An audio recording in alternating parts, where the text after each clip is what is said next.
It should be noted before we continue that the biggest opposition to Jesus did not come from lowly sinners. It came from the Pharisees, these legalists, the ones who thought they had more religion than anyone. And it was the Pharisees for whom Jesus reserved his harshest words of criticism. As well as whitewashed tombs and unwashed cups, he frequently referred to them as hypocrites and even called them sons of hell. Jesus just didn't hold back with these guys.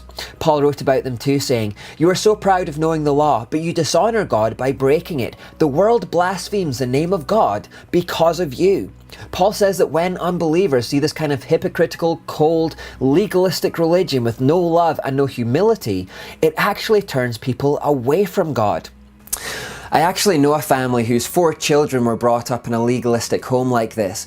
The parents belonged to a denomination called the Brethren, and on Sunday, for example, all activity was banned. No sport, no games, not even washing the dishes because that was seen as work.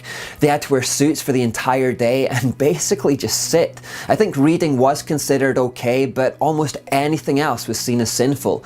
At Christmas time, their parents would go away to religious conferences to keep up appearances instead of spending time with their children. At Christmas time, televisions and video games weren't allowed in the house at all. And the hypocrisy of that was that when they did want to watch something on TV, they would just go to someone else's house and watch it there instead. And that meant that they could make an outward show of piety to their religious visitors by pointing out that they didn't have a TV, check us. But really, they were still watching it. In fact, a kind of comical charade developed in that church where everyone started buying TVs, but they would hide them from their visitors in the loft or in a back room. So everyone in the church knew about each other's hypocrisy, but no one would say a word about it because secretly they were doing the exact same thing.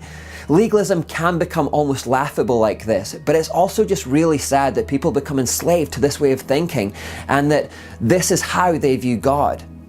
The hypocrisy was revealed most clearly though when the men went to work. It was a fishing community, and while at home, the fishermen would keep the mask of piety on for the community.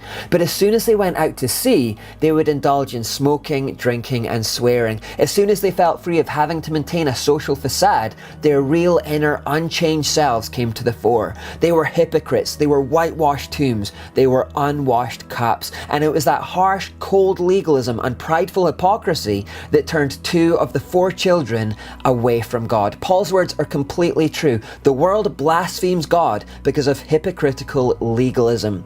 Jesus said, "The teachers of religious law and the Pharisees crush you with impossible religious demands and never lift a finger to help ease the burden. Everything they do is for show. On their arms they wear extra wide prayer boxes with scripture verses inside, and they wear extra long tassels on their robes. And how they love to sit at the head table in banquets and in the most prominent seats in the synagogue. They enjoy the attention they get on the streets, and they enjoy being called rabbi. How terrible it will be for you teachers of religious law and the Pharisees, hypocrites."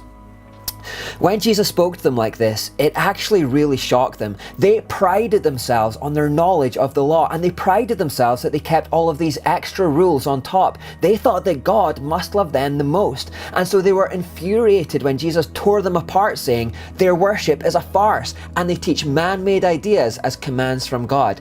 They were outraged when Jesus told them that they were actually the furthest from God, even further away than lowly sinners, that they were sons of hell and the worst of all hypocrites.